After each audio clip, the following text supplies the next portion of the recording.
तारीख ऐसे किरदारों से भरी पड़ी है जिनके ज़िक्र से इंसान के रोंगटे खड़े हो जाते हैं। कुछ हुक्मरान अपने अदल और इंसाफ की वजह से अमर हो गए, लेकिन कुछ ऐसे भी गुजरे जो अपने जुल्म, जाब्र और सफकियत की वजह से हमेशा के लिए बदनामी का निशान बन गए। आज हम बात करेंगे ऐसे ही एक किरदार की, जिसका नाम सुनते ही जुल्म, कत्ल ओ घृत और खौफ की तस्वीरें सामने आ जाती हैं। ये है हज्जाज बिन यूसुफ। हज्जाज बिन यूसुफ 661 सीई में ताइफ के इलाके में पैदा हुआ। बचपन से कुरान पढ़ने और लिखने में माहिर था। पहले मदरसे का उस्ताद था, मगर मिजाज में सख्ती और गुस्सा था। लोग कहते थे उसकी जबान भी तेज थी और तलवार भी। अब्दुल मालिक बिन मरवान के दौर में फौज में शामिल हुआ।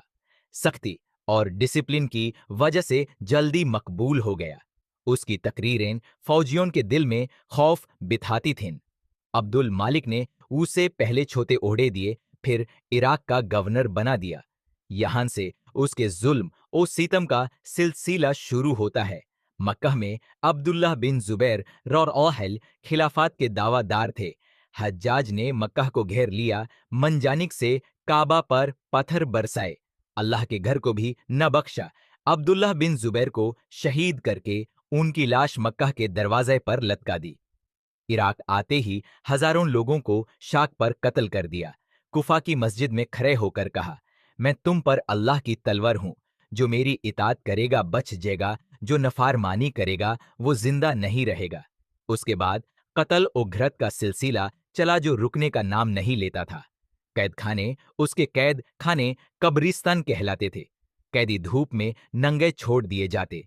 औरतों और बच्चों को भी जुल्म का निशाना बनाता।